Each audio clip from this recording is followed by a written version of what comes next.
y'all. Welcome back to another episode of Roll the Bomb. Here we go, another 5-minute episode of NASCAR content. Let's roll. So we gotta get into the Aric Almirola and Bubba Wallace situation. The altercation, which was reported by Jordan McGuckie from The Athletic, the altercation occurred early in the week, leading into the Charlotte race during a weekly competition meeting that included both the drivers of the JGR and 2011 Racing Toyota sports both teams, and they have a close technical alliance. The exact reason for the dispute is unknown, but those sources said the team viewed Almirola as the instigator. The decision was then made to suspend Almirola for the Charlotte race, for which has been originally listed as a driver of 20. So yes, Aric Almirola, this news, there was always people were wondering, it was a team decision. They reported it was a team decision, that's why Ty Gibbs and not Aric Almirola was racing the Charlotte race. And that's, I guess, the altercation happened, and Almirola was the instigator. We have not many details. Here's what Bubba Wallace said about it. That resulted in him getting. They don't want me to get into details. Keep some people's images good. He says he doesn't want to get into the details because he wants to keep some people's images. So whatever Aric Almirola must have did was been pretty bad or whatever. But it must not have been bad enough that he lost his job. So he still has his job. Jogo's Racing still plans to have him race their car.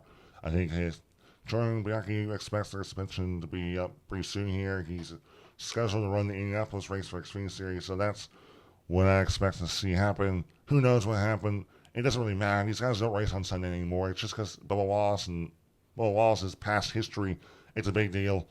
Look, it's not gonna, I think Bubba Wallace is a big fan of it because now it's a distraction. It's a bad, it's negative towards his name, right? You want positivity. You want people to talk about how you're running on the racetrack and not about some gosh dang altercation that happened over a month ago.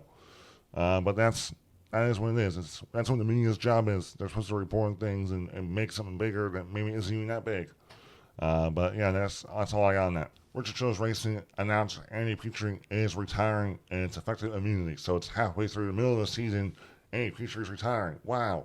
To me, I think I'll get right to the point. I think Andy Petree has not done a good job with the competition side, and I think RCR Richard Childress came to him and said, "Hey, we're gonna make a change. You either can come and do this, or you can choose on your own." I think Andy Petree chose to retire.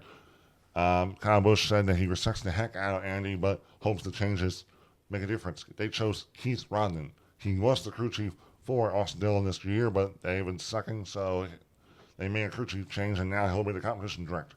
I talked really fast there, so who knows? Hopefully the changes make a big deal because RCR is not running too great, so we'll see with those changes. Last thing, Adam Sturr reported that racing prodigy Connor Zilisch is working on hopefully getting a deal to run full-time racing with Junior Motorsports in the 2025 season with some help. Maybe WeatherTech could be one of the sponsors. Very interesting. Connor Zilisch is a freaking superstar in the making, in my opinion. He's a road racer. He's really good at road racing. He's also won some Cars Tour and ARCA races in ovals, just turning left. So he's really good at that racing, looks like. This is a big deal. Now the thing is where's he going to go? Where in Junior Motorsports? I think you can have 5 cars. They have 5 cars. It's a part-time 5th car, 88. And you also got Carson Kvapil. Unless one of their 4 drivers is leaving or they get pushed out, that's how a spot is made, unless they make the 88 full-time. But where's Carson Kvapil going to race it? It's one of those situations where I feel like just like how he signed a Trackhouse has too much talent and not enough spots.